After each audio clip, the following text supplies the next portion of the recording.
Hello and welcome. Today I'm excited to introduce you to ProBuaidh, a powerful project management tool designed to streamline collaboration, enhance productivity, and keep your projects on track from start to finish. Whether you're managing a small team or overseeing large-scale operations, ProBuaidh will allow you to will provide the tools you need for a seamless project execution. Buoy is a Scottish Gaelic word which means victory or outcome, and that's exactly what ProBuaidh is going to help you with, gaining victory in the outcomes of your projects. So when you first log in, you're greeted with a dashboard. This is your central hub for project insights, and you'll get a real-time overview for your active projects, task progress, deadlines, and team workload. On the left-hand side, you can see you've got your projects. What we can do here is we can view an existing project or we can create a new project. So let's create a new project. And in this example, we're going to be replacing SAP with Business Central. So we'll give our project a name, replace SAP with BC, and we'll click on Save. And now we've got our new project there, replace SAP with Business Central. If we click into that project, we will now come into our project landing page. We can see here we've got objectives, deliverables, logs, and tasks, all the standard things you would have within a project, but we don't have to start from scratch. Our first point is going to the project brief. So if we click on brief, and we can see here we have our background, objectives, scope. And clearly we've not entered anything yet because this is a brand new project. So what we're going to do is going to click on edit, and we're going to put our background of the project in the background section. And here's what I've prepared. So we need to have at least 500 characters, because what we're then going to do is click on save, and using machine learning, we're going to generate the brief. And what that's doing is based on the background that we've entered, that this company is going to replace SAP with Business Central. They're currently using lots of Excel spreadsheets with copying and pasting of values from one spreadsheet to another. We have data integrity issues with different numbers being reported. This company particularly is based in the UK, who purchase raw materials and recycle them to extract from those raw materials, and they sell finished product as well as waste products. The process is extracted through a smelter. The company also have integration into HMRC's Making Tax digital application, which is used in the UK for VAT purposes. They do have a bit of complication. They've got some customers and suppliers in the European Union who they bill in euros. So what the system is currently doing is it's generating, based on both the history within the system, history of your own projects, what the objectives, scope, etc. may be. And this is a starting point, so you don't have to start from scratch.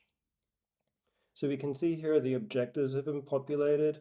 We need to replace the existing SAP ERP, etc. We have our scope that's been populated, our deliverables. So we need to implement Microsoft Dynamics Business Central as the core ERP system. We need to make sure we've got comprehensive integration into HMRC's Making Tax Digital. We need to train staff on using the system, focusing on extracting lead and managing the waste product sales. And we need to successfully test and deploy the ERP system. Of course, it goes through the constraints and the interfaces, an outline business case, tolerances, quality expectations, acceptance criteria, and known risks. So the core elements that you have in a traditional project using something like APM or Prince2, and that's just the starting point. So if we go back to our landing page, we'll have a look at a project that already exists. So again, similar project, replacing SAP with Business Central. And here we can see on the left-hand side, we've got some options relating to that project. There's no point just running a project on your own. It's all about collaboration. So what we can do here is we can invite other users to view to collaborate on that project. So if we click on invite user, we can then invite another user as either a viewer, a member, or even as admin. If we click on Save, we'll now see that that user has been invited. When they accept that invitation, we will see they're an active user of that project. Of course, a project has status reports, so we'll go through and you can create new status reports and then either view them directly in the system or send them to the relevant stakeholders. So here you can see a status report where we're scoring data, we've got commentary as applicable, and as you build up your history of projects across different types of projects, we'll be able to use machine learning to identify areas within the project that might be risks or that there may be an issue that we're not aware of, that machine learning can spot those patterns in advance. We've seen the project brief. Project complexity is quite important in technological projects, and here what we can do is using our custom Bragg model, which is going from black all the way up to white. We've ranked the complexity of the project, so that allows us to focus on the right things. If we click on the pencil, we can see here that based on either the scope and objectives, it's a red, it's a 6. So it's more complex. Team dynamics and resources is complex. Timeline, not so complex. The most complexity within this project is the technological and process requirements. Of course, a project has objectives, and here one of the objectives is to improve the efficiency of the finance team. Objectives are categorized, and we can create as many categories as you want. So here we've got intangible and intangible. If we wanted to add another category of financial, we can add that as well. And now if we were to add a new objective of improved profitability, we can assign that to the financial category. Categories can be hierarchical, so we could link that category with the objective we've just created to a parent objective, and of course with an owner. So the financial controller is responsible for that objective. And now we can see here if it has children or it has a parent, and of course within those objectives you can attach one or more deliverable. We'll see deliverables just now. So a deliverable for this project is a month-end timetable for the finance team. If we click on that deliverable, we'll see that it's a document. The owner is the financial controller, and we can of course record the latest status for project status reporting. If we go back to objectives, we can say that improving the efficiency of the finance team is very much linked to the month-end timetable. And so now that objective of finance efficiency is linked to having a deliverable of month-end timetable. So we can start to see the interlinkages of our project coming together. If we have a look at stakeholders, this is where we build up our stakeholder map for stakeholder analysis. And stakeholders can be assigned to both tasks and logs, which we'll see in a second. Within the logs, we track the daily logs, which is your project manager's diary essentially. We've got issues and of course we've got risks.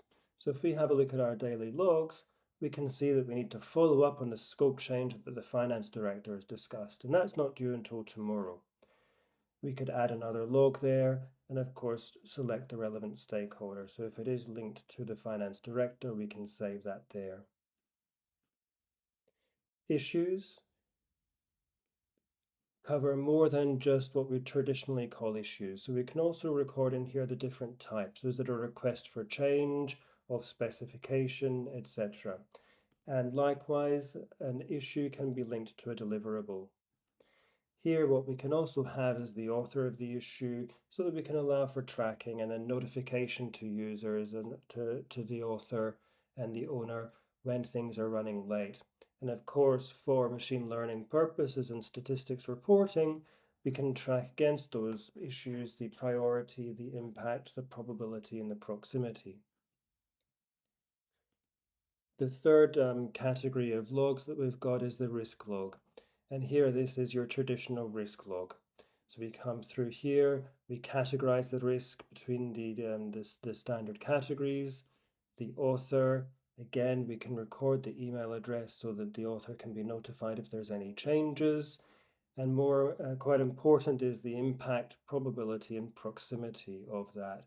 So we can again use that for machine learning and for proactive monitoring purposes. Tasks. A project can have one or more versions. So here we've got a forecast version at the moment. If we click on that forecast version, we can set that as being either the active version or inactive. And we can now have a look at the tasks. So a version can have one or more tasks. The task we've got at the moment is to create the blueprint. If we click on the blueprint, we can see that it's starting on the 30th of January and going through to the 31st of January. Within that, at the moment, we can see we've got a subtotal of the hours that are required and the absolute cost. One of the challenges you'll find in project management is having a task that needs to be done by multiple people, but different people within that task will require different times. So it may only take a project manager 2 hours, but we need an accountant for 5 hours. And typically in traditional project management tools, that's been quite challenging to record without having multiple rows coming in there.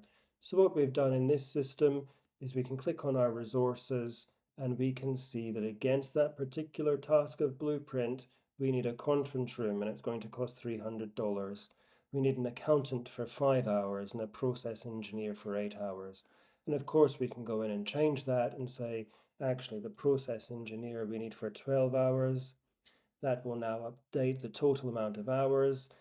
Because we're sharing resources across multiple projects, we can now look at the resource workload. So if we are calling our process engineer into 5 projects, we'll be able to look at that on our resources page. And that's a project. One of the easiest ways of managing the projects is making sure everything is in the one place, and that's what ProBuaidh is going to do.